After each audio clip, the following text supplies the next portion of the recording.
Shalom, everyone. My name is Noel Joshua Hadley. This is the Unexpected Cosmology. Do me a favor, subscribe if you haven't yet. Hit the like button. You guys know the drill. This week, I hope to have a series of 3 or 4 videos coming out one a day. And this is based on a presentation I gave a couple months ago now, and it's never premiered on YouTube. I'm going to be actually premiering that original presentation on my Patreon account. This will be for Patreon subscribers only, and there will be a link under this video where you can go and sign up for that, and that gives you an all access pass to the Unexpected Cosmology, including all my articles, all my PDF files, including videos like that one, which are intended for supporters of this ministry. This is called Nero Redivivus, or Revivus, the legend of Antichrist. The overarching theme with the 7-headed sock puppet beast is death and rebirth, of which Nero holds the crutch. If participation rewards were being handed out by the Happy Feelings Committee, then he wouldn't receive one because he would be busy killing off the other participants, maybe even kicking them while they're down afterwards. I'm willing to bet the entire suicide story was a hoax. That's something I've also covered in the past. It smells of the usual fish, but mostly psychodrama. Kind of like Mark Antony and Cleopatra's double suicide, which is of further interest here because Mark Antony was both Nero's great-grandfather on his father's side and great-great-grandfather on his mother's. You can probably tell that I'm itching to dig into these intel psyops. If only there were more time in the week. While I have your attention, though, Mark Antony was declared Bacchus incarnate, and Bacchus was Ham. So many gods among men, most of whom are contrasted with the death and rebirth of Yahushua HaMashiach, it's difficult keeping track of them all. Hopefully, you haven't already forgotten Nero's placeholder as the 6th head of the beast, and that his deadly wound was healed with the coming of Vespasian. So you're going to be lost, probably, if you haven't looked at my presentation on the 7-headed Leviathan, the beast, and how when the 6th head was crushed, it actually, when you chop off the head of Leviathan, 2 more grow in its place. So even though it's a 7-headed beast, there's really 8 heads that pop up. There's 2 in the place of where Nero was. There's hardly a better contender for the man of lawlessness than Nero. His killing spree is somewhat legendary. Nero is believed to have had a part in killing his adopted father, Claudius. He then went on to murder his stepbrother, Britannicus. With these 2 out of the way, his place on the throne was secured. But that was only the beginning of his murderous appetite. Nero murdered nearly everyone close to him, including his own mother, Agrippina the Younger. I want to say Agrippa, but you got to throw that Ina in there at the end. His aunts, his first wife, Octavia, and allegedly his second wife, Poppaea Sabina, who was pregnant at the time. After ordering the exile and murder of Faustus Sulla, Nero then proposed to his widow, Claudia Antonia. When she refused his offer, he had her charged with an attempt of rebellion and executed. There are plenty of other names which can be included here, as nearly every other member of his family in the Caesar dynasty, including relatives by marriage, were offed by Nero. How much of this is Roman propaganda or simply part of an elaborate intel psyop is a question I've been asking. There's no way to tell, really, as I wasn't there.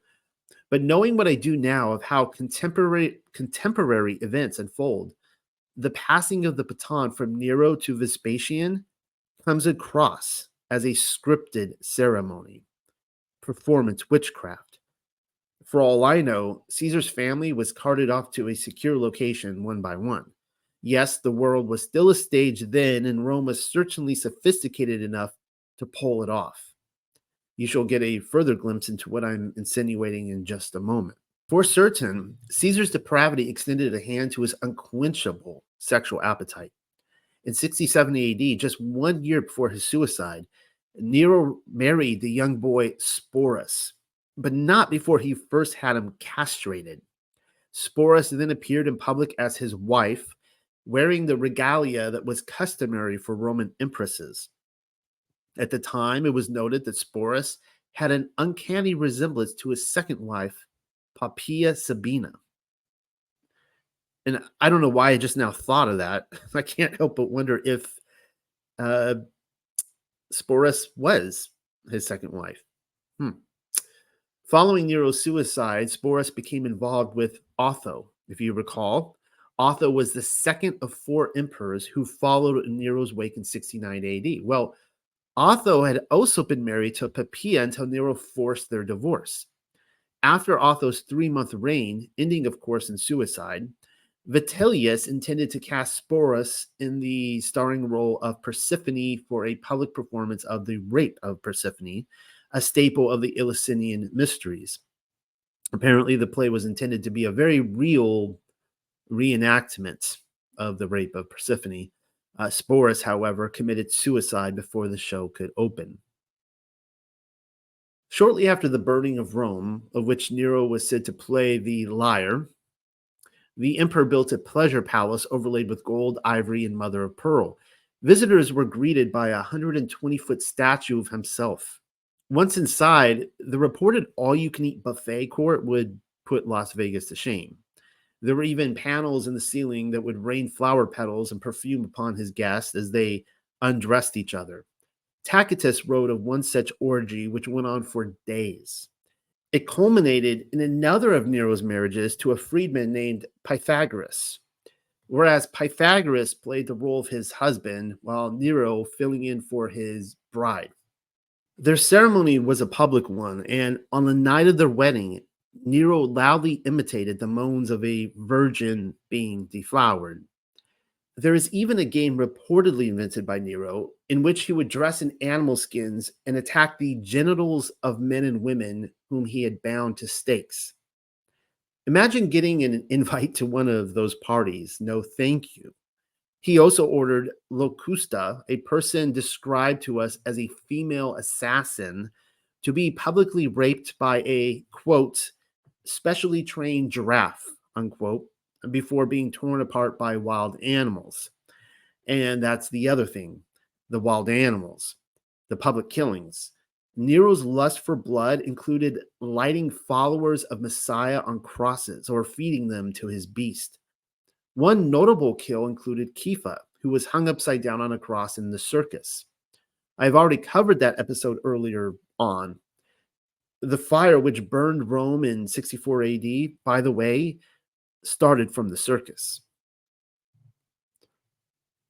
Call me slow, but I just noticed something. St. Peter's Square at the Vatican happens to look an awful lot like the illustrations of the circus given to us. And the circus, of course, happens to be the site of Kepha's upside-down crucifixion. In an earlier publication of my 70 AD manifesto, the one I'm reading from now, I included the sketch without providing further commentary upon it. I checked. St. Peter's Square is the exact site of Kepha's crucifixion. Many of you will tell me, duh, you've known that factoid since like the 4th grade or whatever, and that your brain is so huge that you couldn't even pick your nose or risk killing yourself. Yeah, well, it just so happens that I have a medical condition whereby my body doesn't produce its own caffeine. I haven't had my daily supplement yet, and as it turns out, I did hear about it on any number of occasions now that I think upon it. Give me a break, will you? There's a lot of clues moving about in my soul cloud, and for whatever reason, Yah assigned me a secretary that doesn't always file everything away in the right cabinet. Stop distracting me on my reconnaissance mission, or we'll never get through this. The obelisk stands out like a sore thumb, more like another appendage, if you get my drift. Somebody left the barn door open. It's feeling a little breezy in St. Peter's Square, if you get my meaning. Isn't it just a little odd to you that the very phallus which is said to overlook Kepha's crucifixion still stands in St. Peter's Square today? Am I to believe that nobody in 2,000 years of official church history found the sex and sun worship associated with it offensive to the Bible they held in their fingertips? And let's see, what do we have here? Let's see if I can read this. Because of the solid pedestal on which the obelisk was placed, it remained standing for 1500 until it was moved to where it stands today in St. Peter's Square. It took 13 months between 1585 and 1586 to move and erect re-erect the obelisk. The idea to move it was that of Pope Sixtus V as part of his desire to recover and his desire to re-erect all the obelisks lying then in the ruins of Rome. What Rome needed was Viagra. Oh, wait, never mind. It says here that Osiris's penis was moved to its present location between 1585 and 1586, by which, in their words, it was re-erected. Makes total sense and explains everything. According to the timeline I've offered you, the 1,000-year reign of Mashiach had come to a close by then. What better way to give the middle finger to the kingdom than with the biggest, fattest obelisk in the world at the welcome mat of St. Peter's? Even beyond the grounds of his circus, though, Nero was said to wander the streets and taverns at night seeking men to assault. If anyone offered resistance, they were off by Nero's guards and their bodies disposed of in the sewer. Doesn't seem very sanitary to me. Other bizarre accounts include Nero breaking into shops so that he could sell those stolen goods at his palace. Normally, I copy and paste these quotes for you to see, but these stories are often recorded and well known in other places. If anything, I'm simplifying the dirty laundry list for the purposes of getting to the point. Nero may have been the man of lawlessness, and he most certainly was. But let's not lose sight of the fact that his life was based around theater. Nero was an actor, and Rome was his stage. Performance witchcraft is a thing, you know. Actually, it's a discipline, and it goes all the way back to Babylon. Everything you've just read regarding Nero's debauchery was intended for public consumption. The Caesar family murders, the gender bending, the sexual perversion, the endless circus entertainment, the hunts, the burning of Rome. Intel performs the same feat today. If Nero gave the old psychodrama a twist to the nipple, it's likely because the death and rebirth ceremony was intended all along. Yes, there were real victims, but there were also fake victims. Even the Wikipedia is pressed to address history's insistence that Nero was one of the later. So follow along. Now, I obviously don't have a magnifying glass. I'm not going to read this, but I do put these quotes in Wikipedia from Wikipedia into my papers because I used to not do it. And then I would go back and find out that I would be totally gaslit and they would change around just the parts I was quoting from to, to make it look like I was just making this stuff up. Were you able to read that? I wasn't. You'd either need the vision of a bald eagle or a pair of binoculars to make out those words.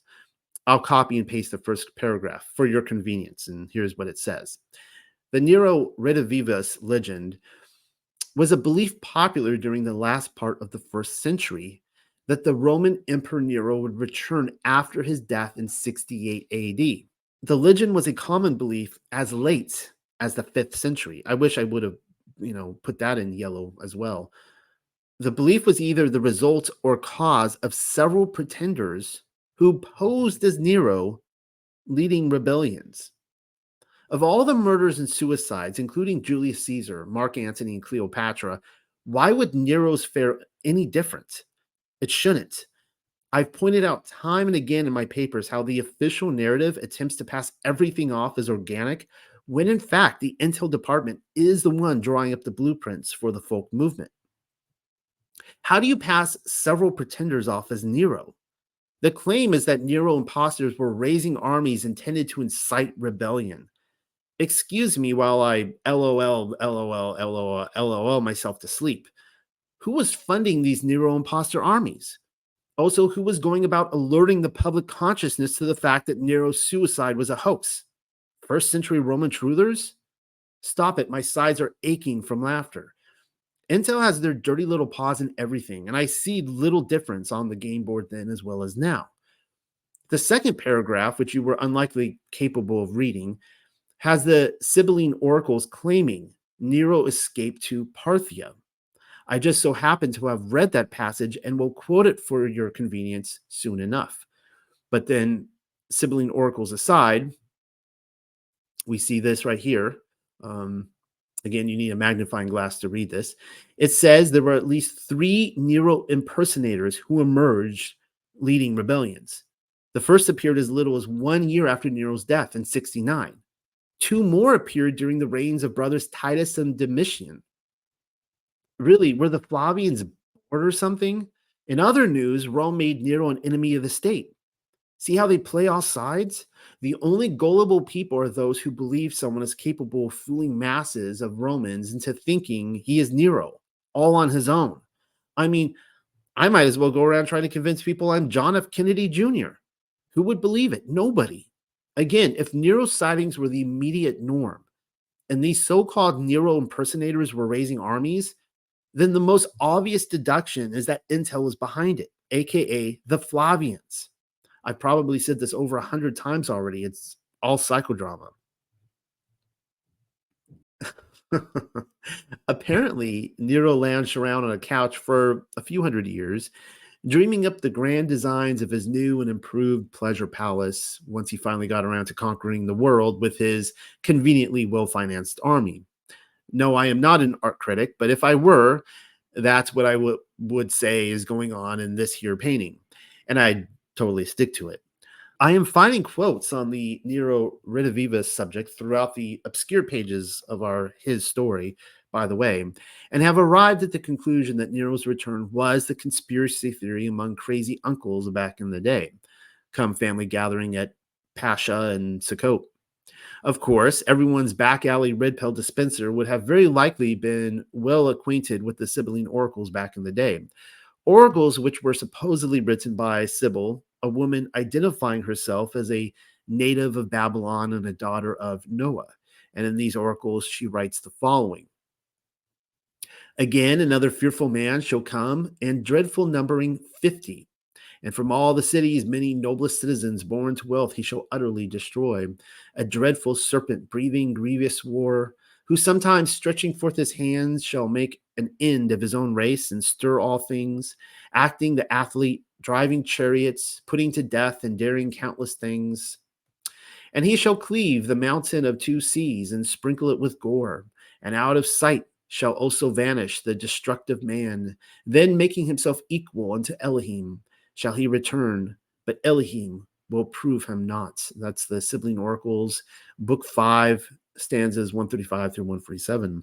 The number 50 is for his initials, indicating that we are to dial in for Nero in the Hebrew.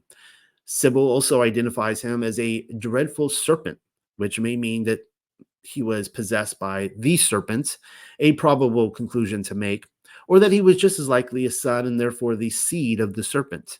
Either option, his suicide was a hoax. He simply vanished from sight so that he might one day return, making himself equal unto Elohim. For the record, the return of Nero is not some future event which we are all expected to wait upon. Even according to the Sibylline Oracles, it already happened, according to where we're at on the timeline. Sorry, you missed out on the glorious appearing in 70 AD, but then you missed out on that one too, on Nero's return. I have already presented the evidence in my 7,000-year timeline deception paper and don't intend on murdering a tree so as to repeat the same information here. Actually, by the way, just so you guys know, this is what I just referred to here, I intend to cover later this week. In review, though, the arrival of the 1,000-year reign of Yahushua HaMashiach transpired with the fall of Rome, 500 years after his death and resurrection. Sibyl gives us a chronology when specifically mentioning Hadrian, the emperor who defiantly rebuilt a city over the ruins of Jerusalem. That is of the utmost importance because the preterist Tartarian hybrids insist that the millennial kingdom began as a physical manifestation upon the earth in the whereabouts of 70 AD. Some say 72.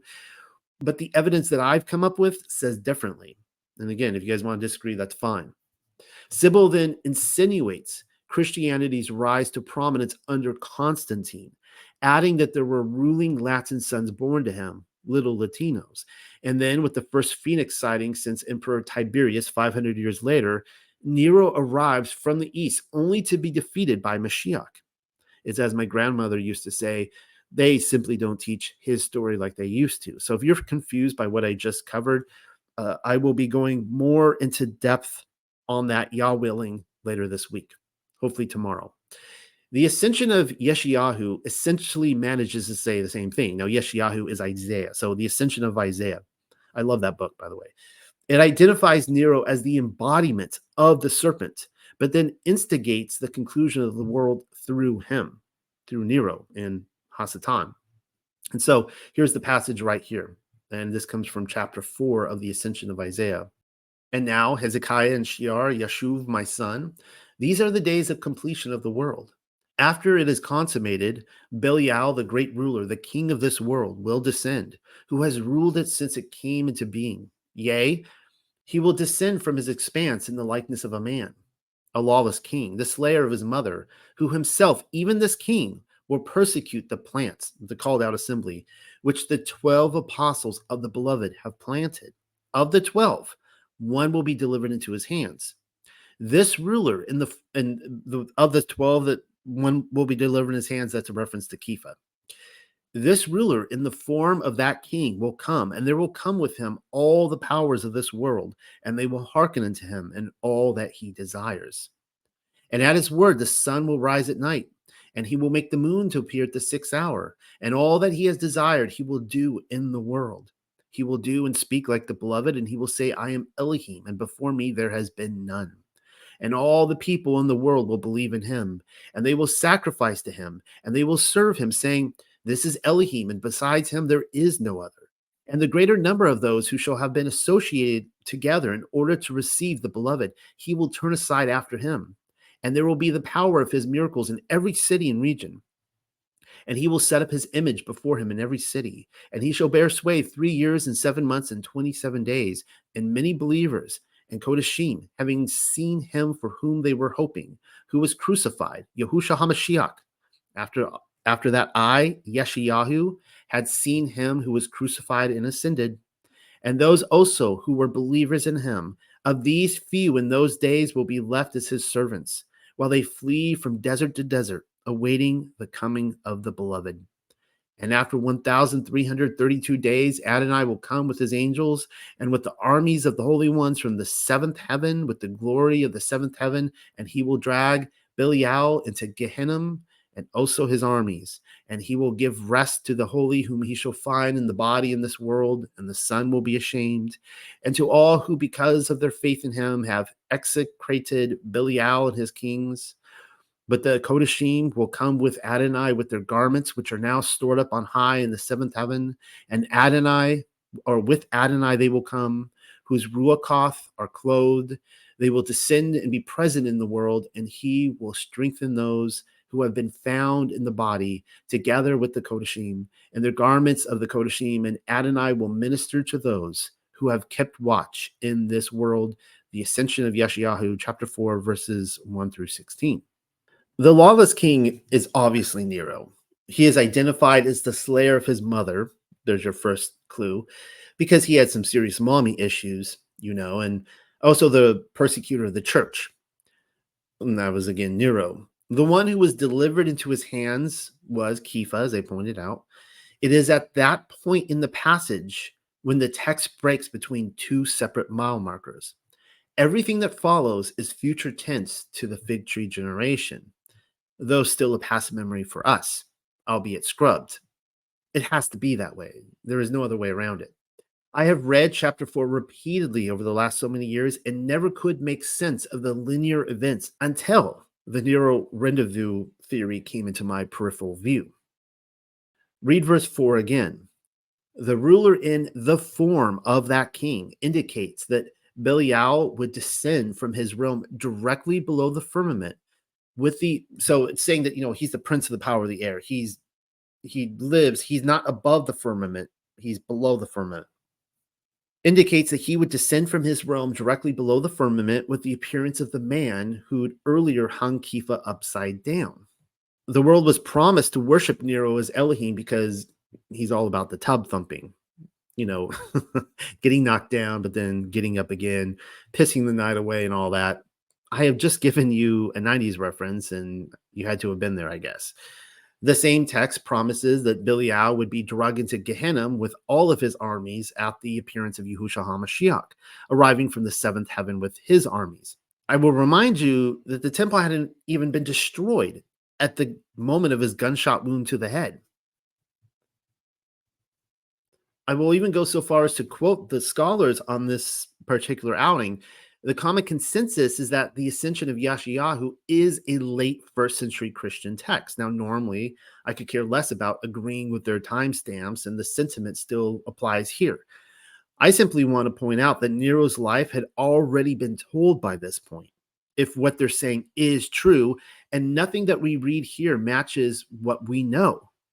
There's more to the story, is what I'm getting at. Yes, the 70 AD narrative was a literal fulfillment of Yochanan's revelation, but this isn't referencing Yochanan's revelation. This is a different event. I'm not flip flopping on that fact. It's just that his story went on for another 500 years as another date with destiny was awaiting them. Well, that's it for this presentation, I guess. It looks like that's it. And like I said, all this week, y'all willing, I hope to put out 2 or 3 more videos that's going to further develop this point of Nero and how it pertains to his return in 500 AD. And the fact that there's enough texts out there reporting that. And of course, you can come to your own conclusions. Either those texts did happen or they didn't happen. And I'm, of course, of the opinion that they did. So stay tuned.